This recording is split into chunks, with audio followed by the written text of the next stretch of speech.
السلام عليكم ورحمة الله وبركاته. بسم الله الرحمن الرحيم. إن الحمد لله نحمده ونستعينه ونستغفره ونعوذ بالله من شرور أنفسنا ومن سيئات أعمالنا. من يهده الله فلا مضل له ومن يضلله فلا هادي له، وأشهد أن لا إله إلا الله وحده لا شريك له، وأشهد أن محمدا عبده ورسوله صلى الله عليه وعلى آله وصحبه أجمعين.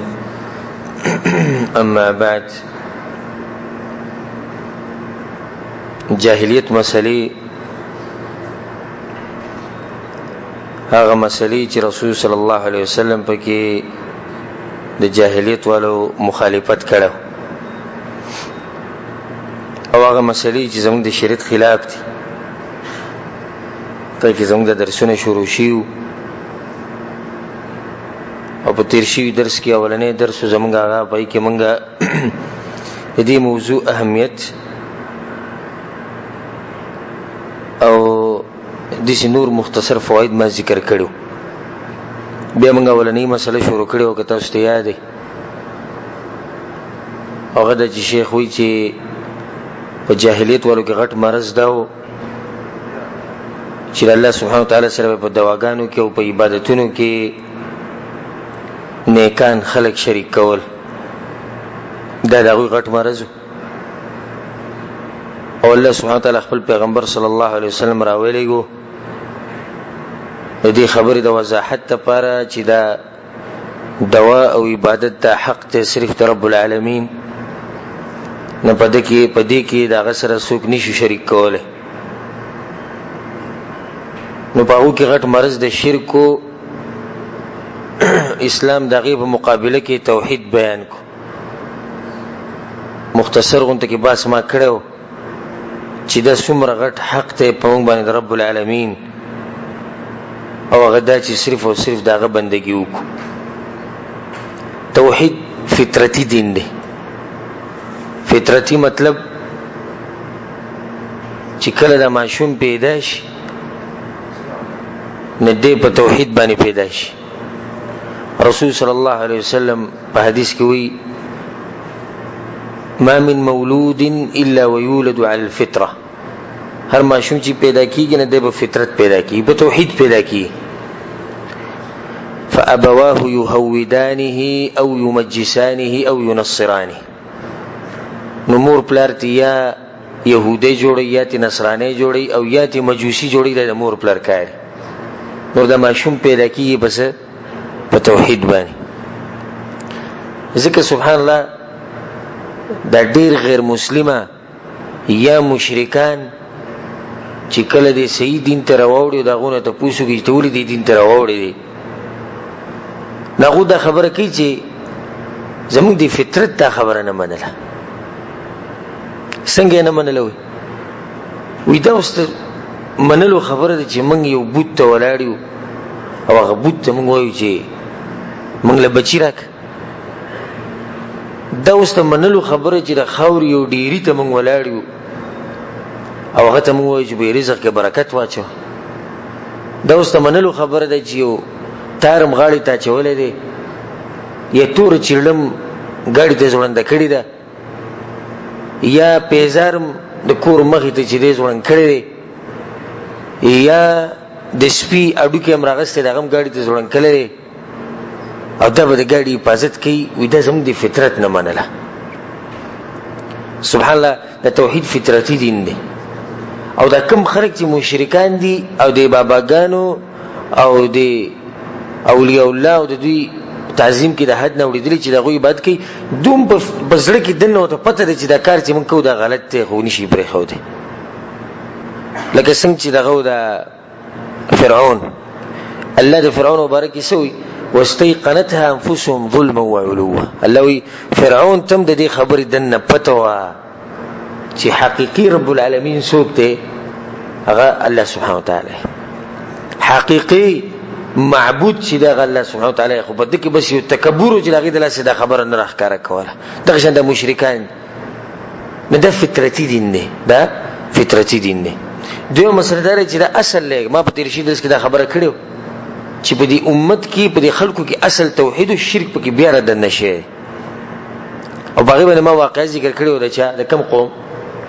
د نوح علی السلام د قوم چې نوح علی السلام قوم ته د شرک څنګه راغله نوح علی السلام قوم پاول کې په توحید باندې بیا به شرک نه د دینه فائدہ دار وته چې اصل چې د خلکو کې هغه توحید د شرک ته به ورسره راغله نه د اصل ته واپس کېده غواړي او هغه توحید الله سبحانه وتعالى په قران کې وایي كان الناس امه واحده ويوهو الله سبحانه وتعالى وایي چې دا خلک ټول په یو امتو په یو امتو یو دینو او د یو رب عبادت وکاو صرف هغه ته به چغي والی صرف دغه د پر نظرانی منختي به دوی اختلاف پیدا کو نو څه خلک د الله په عبادت باندې پاتې شکلک او چا د باباګانو عبادت شروع کو چا د بوتانو او چا د تعویذونو او چا د ونو د ګټو نو الله وی علما بیا پیغمبران عمره ولګلو کتابونه نازل کو سو ورج داخله یو په یو دین باندې نما کتابونه نور لګری نه پیغمبران را لګری کار الناس امه واحد کله چې دوی اختلاف پیدا کو فبعث الله النبيين مبشرين ومنذرين چې کله اختلاف په خلکو کې راغی بیا الله پیغمبرانو دره ولګل شرک غټه بیماری ده غټه بیماری چې رب العالمین نه بخي هغه شرک وایي ستا شرک مطلب دی د الله په خصوصیاتو کې د الله سره څه شریک کول د الله په خصوصیاتو کې د الله سره څه شریک کول د عبادت ټول اقسام د صرف او صرف رب العالمین د پاره دي کچغه وي الله ته وي ک نظرانه او منختي په اخکې د الله د پاره په اخکې او ک سجده لګي صرف الله ته طواف صرف د الله د کور تم او امید صرف د الله نه ير صرف د الله نه توکل صرف په الله باندې پناني و صرف په الله پوره ټول عبادت اقسام دي کنه فصل لربك وانحر الله سبحانه وتعالى خپل پیغمبر ته یو ډیر عجیب آیت را لګره به کو ته سوې قل ان صلاتي ونسكي ومحياي ومماتي لله رب العالمين لا شريك له و پیغمبر دې خلکو ته ان صلاتي قل ان صلاتي ونسكي ومحياي ومماتي زما منز زما قرباني زما جون زما مرګ د صرف دی والله لپاره لا شريك له بدی کې د غسر هیڅوک نه دی شریک نو ولی نه نبی نه ګټه نه ونه نه ملائک نه مولا او نه پیر او نه بابا هیڅوک وسنی شک د هغه واضح حق ته او ځکه خو نه بخي چې کله اوسه په دې حق کې څوک شریک کی نو بیا دې نه بخي ځکه چې حق یوازې دا غده د بل چا نه دی نو دا خلک چې شیخ دې کې د دې ایتونو ذکر کړی چې هغه ما په تیر شي پر هغه ایتونه ویلو خدای په بارک او مختصر اونته کې باسو کوم خلک چې شرک کوي د پوخانو خلکو نوانه د وسنو پوری کوم چې نن سمجوم په ملک دی پاکستان انډیا بنگلاديش کې دنیا ګرځي دا ناغو دا غټه خبره پیش کړي د عوامو ته چې موږ د دې نیکانو خلکو نه واسطه جوړه کړې ده او موږ خو دوی ته چغې نه و بلکې موږ د دوی په واسطه باندې الله ته چغې وو نو دې به مړی ته ودرېږي او هغه ته به ووایي انګ رسول صلی قبر له اوسې سړی راغی د رسول د قبر سره به ودرېږي نو چې یا رسول الله الله ته ووایي چې ما وبخي یا یو سړی ووایي یا رسول الله ما وبخي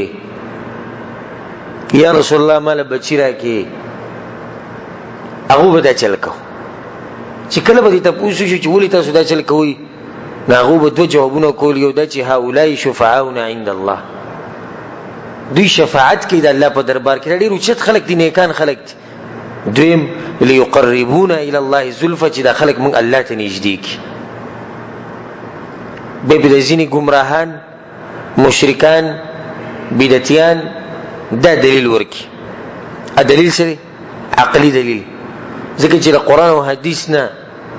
مور دسی بچی نه دی راوړی، مور دی خبر ته کولاو کوي، مور دسی بچی نه دی راوړی چې د قران او حدیث نه دا ثابت کی چې د الله نه علاوه نور تم چې غواړي شي. نبی هغه عقلی دلیل پیش کوي. هغه عقلی دلیل څه دی؟ وی کله چې ته یو بچا پسې زی او دا بچا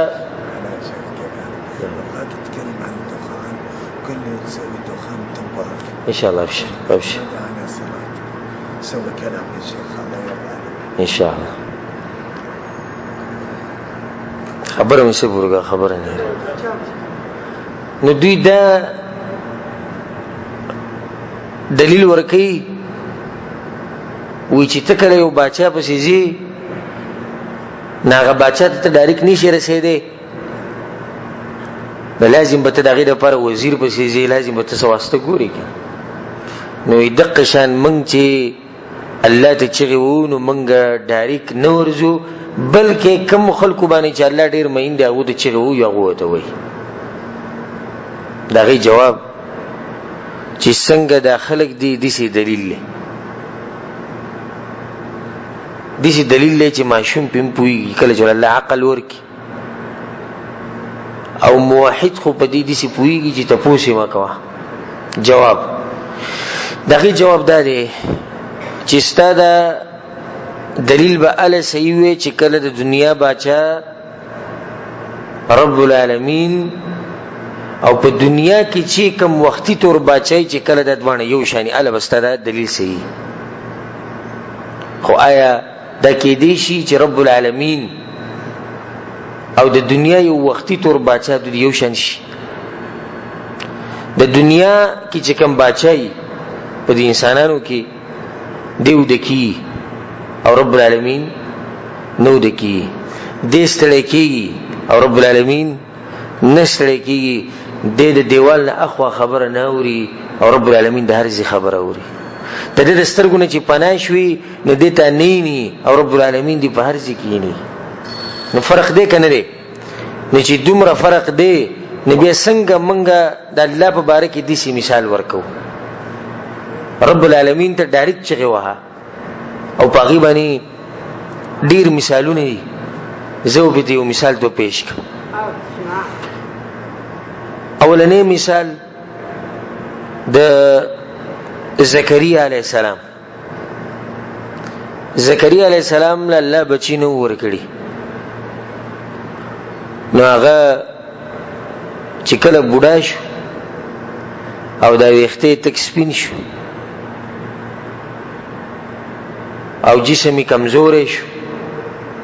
نو دا سوچ وتره چې زما یو بچی وې نو خبره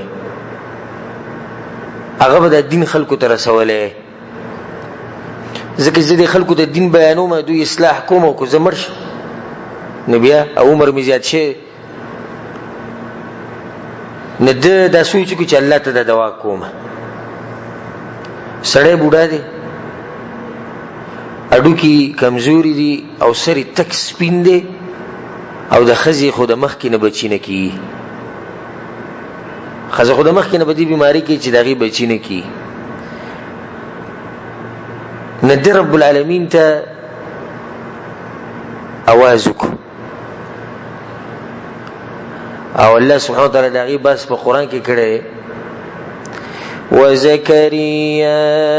إذ نادى ربه رب لا تذرني فردا. وی زکریا چې کوم ټیم کې الله ته سوال وکړي چې الله یوازې ما پرېږده او په یوځي کې الله وی چې موږ ته غلې غونته کې आवाज وکړو. بیا هغه واقعیت تاسو معلومه ځاغیله نظم خدای یو مثال ذکر کو چې دې په محراب کې ولاړو خپل کمزې کې چودې عبادت کو پای کې ولاړو او په دغه وخت کې ملائکه رالو او دلې زیره ورکو وهو قائم يصلي في المحراب. الله يغولالو منزك ودواغاني كولي او زيره وركو سزيره وركو ان الله يبشرك بكلمه منه اسمه ان الله يبشرك بيحيى مصدقا بكلمه من الله وسيدا وحصورا ونبيا من الصالحين. الله يمغتوي چې مونږ تعالی يحيى درکو نو مولا الله کېخو نغوي الله هغه څنګه قد بلغني الكبر وامرأتي عاقر. الا ما ته خو زما حالات خو دغه دي چې بوډاوالي ختم کړم او د خزي خو مې دغه حال د بوخانه دی. قال كذلك. او الله سبحانه وتعالى له جواب ورکو چې منګه دغه شان کو. وقد خلقتك من قبل ولم تك شيئا. او اے زکریا ته چې موږ نه پیدا کړې ته په ټیم کې سوي ایسوم نه موږ دا غینه پیدا کړې نه ستاسو ازوی پیدا کول څنګه باندې ګران نه. هغه رب العالمین چې زکریا علیه السلام له په دومره بوډاوالي کې زوی ورکو او د خزي بچی نه کیدو هغه له زوی ورکو نو ولې هغه زمونږ چې غناوري هغه ته واسطو ته څه ضرورت دی چې موږ قبرونو والا لزو قبرونو والا په قبر کې خاوري شي دي چې هغه ایسوم نه اوري ختم شوی دي او دغه خاورو د ډیری ته مونږ ولاړی او هغه ته مونږ وایو چې ته دې شو کړې شو الله ته ولې نه وډاري. د شپې چې را پاسي بنیمه شپه او د سوک جنماز رواله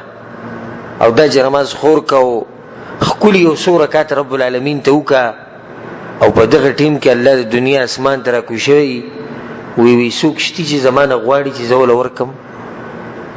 سوک بخانه غواړي چې وی بخم په دغه ټیم کې الله نه سغواړه په دغه ټیم کې الله ته چغي وها د کله نه چې زمنګ په دې خلکو کې زمنګ په دې ځمکه باندې زمنګ په دې ملک کې د شرکیات او کفریات شروع شي نه د خلکو تعلق د الله سره ختم شي. ځکه ماته یو کس ټلیفون کوي ورځ وی شیخ زه دغه کومه نمرانه ير شو صلاة الاستخاره کومه نو ما خدوي کده خو سنت طریقه وی تیر الوک او ته عجیب خبره استخاره ستاره پر دا وې کم زه ولي وی ماته یو مولوی سی ویلو چې ستا چې الله نه اوري ته ګناګار سره نه ته چې یو نیک سره وګوره چې تعالی دا کارو کی بیا ما پوک خو په دغه ټیم کې ما دا سوچ کو چې لکه د دې خلکو هدف او میشن دا دی چې د خلکو تعلق د الله سره ختم کی. د سړي بچ ته جنماز خورو چې د دوه رکعات به کول به الله ته سوال کو د دین ادمه کو ځکه کده د الله سره په تعلق شي نه دی په صحیح دین باندې شي او هغه د خلک نه غواړي چې د خلک صحیح دین ته راوړي نه نو ته مکو ته مولوی سي په شور شي مولوی سي په شور شي یغه یره دا خبره هو زبدر شمال ته زه زبدر شم مطلب سره پوښوي زبدر شم ته روټي پروګرامو کې او خه ټیټ ډوډۍ برالو کې او به بس پیسې میسي بجیب کې کین دا کار بدلو کو ځینې به کوئی تور چرګ بالا لکه وستا کار به وشي تور چرګ زیړه چرګ بالا لکه د بکور کې چې کوم چرګ لیدل قوت یاد کی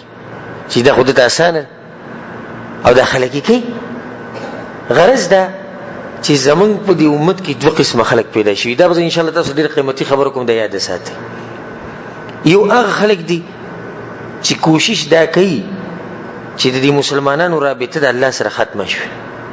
او هغه دا خلک دي د قبرونو او مزارونو او د بریلیان د صوفیان دا خلک دي. دویم هغه خلک دي چې کوشش کوي چې د مسلمانانو رابطه د رسول الله سره ختم شي ناغو به په زی ته مولا امام کتاب بزرگ دا به ذکر کوي نتب کینی په ګنټو درس ووري خو په دې درس کې به رحمت الله علینا علاوه بل ټکی نه اوري. یو پیر مونږ روان یو بزرگ راغ رحمت الله علیه یو مولوی سبرانه وته کمرې ته رحمت الله علیه او بدقه رحمت الله علیه الکه 2-3 غنټې درس تاو کو په دې کې صلی الله علیه وسلم وانوري چې دا مسله رسول صلی الله علیه وسلم دې شي کړي دا وتوانوري. دا هغه خلک دي چې کوشش کوي چې د خلکو رابطه د رسول صلی الله علیه وسلم سره کټ شي. اولنو سوي وي منګ ګناګار یو نه منګ الله ته چې وو الله منګ لسن را کوي خل سیده اکم چې جاهلانو یا غوي بس سیدنو یا غریبانو په دې پیرانو او باباګانو پورې وختو په قبرونو پورې د دوی مسوي وي منګه قمقلان یو هغه ولنو سوي وي من ګناګار یو د دوی خلکو وي منګه قمقلان یو د رسول صلی الله علیه وسلم په خبرو نه پویو من داغه په خبرو نه پویو اخو داغه د خبرې نه راته سم غر جوړ کړي وې د حدیث په درسونو کې صرف مولیان کینی او د تفسیر درس ته چې کینی نو سوار لس علمونه بکې او انت بسکی سوال لس علمونه ما سره شتینه ځکه زه خو صرف عامه مزدوري کوم او د رسول سم په حدیثونو په درسونو کې صرف مولیان کینی زه بسکم نو تصریف قصې کوا تصریف قصې کوا دی خلکو زمونږ رابطه ختمې د چا سره د رسول صلی الله علیه وسلم سره خو زه تاسو ته دا وایم که کامیابی غواړئ او آخرت غواړئ او په دنیا کې عزت غواړئ نو د رب العالمین سره او د رسول صلی الله علیه وسلم سره خپل تعلقات مضبوط کړئ الله سره تعلقات په دې مضبوط کړئ چې صرف او صرف د هغه عبادت کوئ او د رسول سره تعلقات په دې مضبوط کړئ چې داغه په حدیثونو داغه په سنتو باندې عمل کوي اگر کدا حدیثونو د سنت زمونږ د علاقې زمونږ د یو مولا یا د چا خلاف ونی دغه زمونږ غرض او مقصد رسول متابعداري ده نه دا عظیم حق ته چې شیخ وي چې دا په مشرکانو کې او په جاهلانو کې رسول هم په دې کې دغه مخالفت وکړي بیا مخکې شیخ سعودي راجیبه خبره کړې ده واخبر ان من فعل ما استحسنوا فقد حرم الله عليه الجنه ومأواه النار رسول صلی الله علیه وسلم دې خلکو ته دا مسله واضحه کړه کچا دا کارو کو او هغه د الله نه لو نور ته چغي وهل او د الله سره څوک به عبادت کې شریک کول نو په دوی باندې الله جنت حرام کړی دی او زه کوم ځکه دی په جهنم کې الله په قران کې سوی انه من يشرك بالله فقد حرم الله عليه الجنه ومأواه النار سوک چې الله وي سوک چې ما سره په عبادت کې په هر قسم عبادت کې سشي شریک کیږي نه دې سړي زه جهنم دی او په دبانې جنت ما حرام کو مخکې شیخ وي وهذه هي المسألة التي تفرق الناس من أجلها بين مؤمن وكافر دې عجیبه مسله ده هغه ده چې د دې توحید د لاسه خلق د مؤمن او د کافر په منځ کې تقسیم شو او دا د قرآن قانون دی او د حدیث قانون دی چې کله بیانې نو خلق به تقسیمیږي ځینې خلک وی درس کوو خو اختلافات ما پیدا کوه ډېر تعجب خبره کې هغه ده قرآن کولو کا او سوره بقره شروع کولنې سورت ته کنه سوره فاتحه نه بس سوره بقره ان الذين كفروا سواء عليهم دې ځکه الله چا باسو کو د کافرانو د سورت په اول کې موږ ته وخو چې خلک کافران دي دا غینه مخ کې دا ویلو چې الذين يؤمنون بالغيب ويقيمون الصلاه د مؤمنانو باسو کو نو یو قسم خلک سدي مؤمنان دي د الله وي دویم قسم خلک سدي کافران دي دریم سوي ومن الناس من يقول آمنا بالله بعض د خلکو هغه دي چې موږ ایمان راوړو خو ایمان نه راوړ دا منافقان دي دا تقسیم چاوکو د الله سبحانه وتعالى وکړو اوس د دې سره څه وکړو دې تقسیم سره پریدو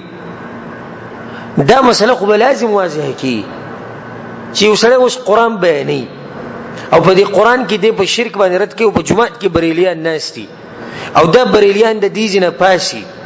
نزته سنت ته پوښ کوم چې دې کې ګناه دي مولا ته دي کنه دي بریلی ته دي چاته دي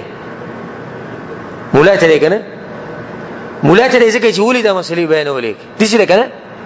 نه دا غلطي عقيدي ورته ګناه خپل عقيده صحیح کنه دا مولا سستا په کوټه کې ناس چې ستاسو بار خبره کوي څه زموږ خلکو دا مطلب دی چې زموږ د عالم خوخته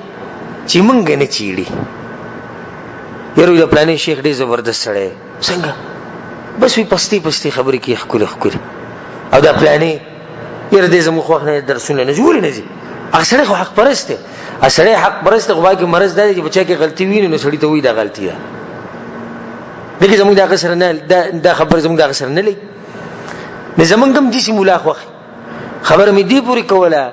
چې دغه مولا په حق دی خو په دې سړی کې مرض دی، نو لازم به خلک تقسیمیږي په دې یریګم دا د الله سبحانه وتعالی قانون دی. بیا مخکې شیخ وی وعندها وقعت العداوه، کله چې وی رسول صلی الله علیه وسلم دا مسله بیان کړه، ناولنې کار خو دا وشو چې خلک تقسیم شو په کافرانو او په مسلمانانو کې. یو ټولګي چې کوم د رسول صلی الله علیه وسلم مرګري دا مسلمانان شو، او کوم چې پاتې شو هغه شو کافران شو. دویمه مسله دا وشو د توحید سره چې دشمنی پیدا شو د کافرانو سره، د کافرانو سره بغض او دشمنی کول دا زمنګ د اسلام یو مضبوطه کړه ده. الحب فی الله والبغض فی الله اوثق عرى الايمان. رسول سموي وې د اسلام په کړو کې مضبوطه کړی او مضبوطه رسي هغه د الله لپاره دشمنی او د الله لپاره دوستی. کوم سړی چې د الله مرګره دی هغه زموږ مرګره، کدا سړی عربی دی، کدا سړی بنگالی دی، او کدا سړی د ذات نه اوچت دی او کدا ذات نه کمزور دی، او کدا سړی غریب دی او کدا سړی مالدار دی، او کدا سور دی او کدا سپین دی او کدا تور دی، او کدا مشر دی او کدا کشر دی، او کدا سړی دی او کدا خزر دی. دا زموږ مرګره دی او زموږ ورور دی او موږ د دې لپاره قرباني ورکو. ولی ځکه چې دا سړی د چا مرګره دی؟ د الله مرګره. او یو سړی د الله دشمنی زمونږ دشمن دی. کدا سړی زمونږ قام قبیله والا دی، کدا سړی زمونږ کور والو کې دی، او کدا سړی خکوله دی، او کدا سړی مالدار دی، او کدا سړی د نسب نه اوچت دی، او کدا سړی د باډۍ نه تکړه دی، کدا هر څه دی خو چې د الله دشمن دی زمونږ دشمن دی. يهود و نصارا، اندوان، سیکان، غیر دینه، غیر مسلمه، مشرکان، دا ټول زمونږ دشمنان دي. او د دوی سره موږ د دشمنی په دې نه کوو، لکه زمونږ د یهود و نصارا سره دشمنی ده. د دشمنی په دې خو نه چې دوی زمونږ نه پوله پټې نیولې، یهود و نصارا زمونږ نه پوله پټې نیولې، نه، دا دشمنی زمونږ د الله لپاره ده، دا غیرتی ذات لپاره ده چې د دوی د الله سره نه لګي، زمونږ د دوی سره نه لګي. او که د دوی د الله سره لګي دي نو زمونږ به سره لګي دي. دا زمونږ ایمان دی، د الله لپاره دشمنی او د الله لپاره دوستی. او د دې مسلې تفصیل به زه بیا ان شاء الله پر روان درسونه کې ذکر کوم. خو اوس دومره یاد ساتئ چې د الله لپاره دوستی کول او د الله لپاره دشمنی کول دا زمونږ د دین مضبوطه کړه ده. او الله دې موږ له توفیق راکړي چې موږ په دې کړه باندې او دا رسۍ په مضبوطوالي سره راونیسو. ځکه دې ګران کار دی، خاص کر نن سبا فتنو کې خلک دې ته ګوري چې چا سره مال ډیر دی، څوک په نسب کې اوچت دی، څوک ښکلی، څوک خبرې ډېرې ښه کوي، څوک مشهور دی، بس د دې سره زموږ ملګرتیا ده. او دې ته نه ګوري چې دا سړی د الله دشمن دی او که د الله دوست. او یو سړی به د الله دوست وي خو غریب به وي، تور به وي، جبه به زمونږ او د هغه جبه یو شان نه وي، زمونږ د قوم قبیلې نه د هغه سره څوک دوستي نه کوي اگر که دا سړی د الله دوست. نن سبا داسې حالات دي، الله دې به موږ پردې راواچي. مخکې بیا شیخ وایي ولأجلها شرع الجهاد كما قال الله تعالى وقاتلوهم حتى لا تكون فتنة ويكون الدين كله لله. شیخ وایي چې دې مسلې سره کله چې رسول صلی الله علیه وسلم د توحید بیان کو د دې لپاره الله جهاد راوستو. نو په دې کې دا مسله ساتي د فائدې لپاره ډېره قیمتي مسله بیانوم، او هغه دا چې جهاد په دوه قسمه دی. یو جهاد الطلب وتوي جهاد الطلب، او یو جهاد الدفع. پښتو کې دا مطلب دی، یو جهاد دی د دفاع کولو، او یو جهاد دی چې ته شروعاتو کې جهاد الطلب دی ته وي. هغه ولنه خو واضح دی، کافر د مسلمانانو په ملک باندې حمله وکړه، په دغه ملک والا باندې، او بیا دغه په خواو شابانی بیا دې په خواو شابانی په شروطو مطابق په دوی باندې جهاد فرض عین دی. او دویم جهاد دی چې کافر مونږ ته سنوي خو مونږ سره جهاد وکړو. نن سبا ډېر بی دینه صرف دا خبر دی عوامو ته په زړه کې کېنی چې جهاد هم دغه یو جهاد دی، هغه جهاد الدفع دی. مړ وي کافر خو زموږ په ملک نه دی راغلی، که کافر رالو چې بیا به ګور هغه جهاد چی شو چې مسلمانان تیاریو کی او د کافرانو باندې حمله وکړي دا جهاد چی شو او د رسول صلی الله علیه وسلم په وخت کې وو او شریعت موږ ته امر کړی دی چې کله ستاسو طاقت یې نو دا جهاد کوئ خدا به شرط چې کله ستاسو طاقت یې دا نه چې استاد سبزی چاړه راغستیو پروت کې ولاړې جهاد کو نه چې طاقت یې اله نبی به لازم دا جهاد کوي دلیل الله سوي وقاتلوهم حتى لا تكون فتنه ويكون الدين كله لله دې کافرانو سره جنگ کوي تر دې پورې چې فتنه فساد شرک کفر بالکل ختم شي او دین صرف د الله پاتې شي په دې دنیا باندې بس دې د جهاد سوي جهاد الطلب دا په شریعت کې شتي موږ څه دومره کمزوري نه یو زمونږ دین دومره کمزوري نه دی چې صرف دغه یو جهاد خي چې هغه د جهاد د دفاع جهاد دی وي مړه کافرانو ته باندې رالو بیا به جهاد کې نه زمونږ په شریعت کې دوه قسمه جهاد دی یو د دفاع جهاد دی چې کافر د باندې عملو کې مخکش سیده دویم جهاد چې کوم زموږ په شریعت کې دی هغه جهاد الطلب دی چې کافر پتا حمله نه کړي خو ته سره جهاد شروع کی دغه وجه ده هغه دا چې د الله د دین خو خورول غواړي کړه په دنیا کې اوس کدي شي چې موږ مسلمانان په امن او امان کې او کافرانو موږ ته سنوي په موږ باندې عمل نه کوي او زموږ طاقت شتي د جنگ او د جګړې او د جهاد زموږ طاقت شتي او موږ هم غلینای شو چې ناغو موږ ته سنوي نه د دین وسن خورو سوال دین بسن خورو صحابه دغه مخکې د صحابه مخکې رسول صلی الله علیه وسلم هغه چې دین خور کړه خو د جهاد خور کړه نه دین دا مسله وروته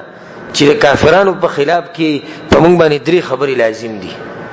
یا د کافرانو په باره کې په موږ باندې درې خبرې لازم دي یو د غوی سره دشمنی او بغض ساتل حتی الوسع د غوی سره دشمنی او بغض ساتي الله في القرآن كسوي لا تجد قوما يؤمنون بالله واليوم الآخر يوادون من حاد الله ورسوله ولو كانوا آباءهم أو أبناءهم أو إخوانهم أو عشيرتهم الله ومؤمنان أغا خلقتي چې هغه د هغه چا سره چرته مینه نشي کولای څوک چې د الله او د الله د رسول دشمنی اگر کدا د دوی پلارانی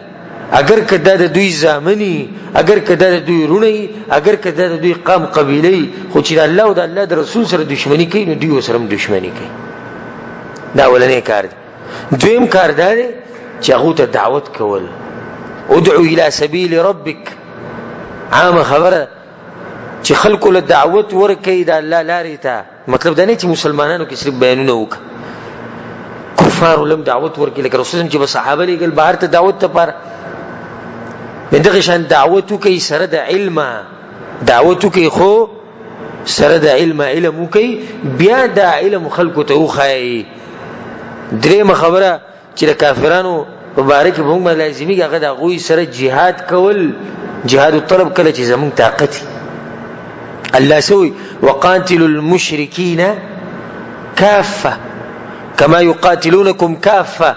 الله ببلزكوي قاتلوا الذين لا يؤمنون بالله ولا باليوم الآخر دا خلقو سر جنگو كي كم چه الله و باخرت من ایمان نلري او سر جنگو كي كري جستاسو طاقت هي او چه كره طاقت نهي لا يكلف الله نفسا إلا وسعها نه چې کله طاقت نه نو بیا به کوشش کوو د طاقت ته جوړولو چې په دې کافرانو باندې عمل وکړو لکه څنګه چې الله موږ ته د دې امر کړی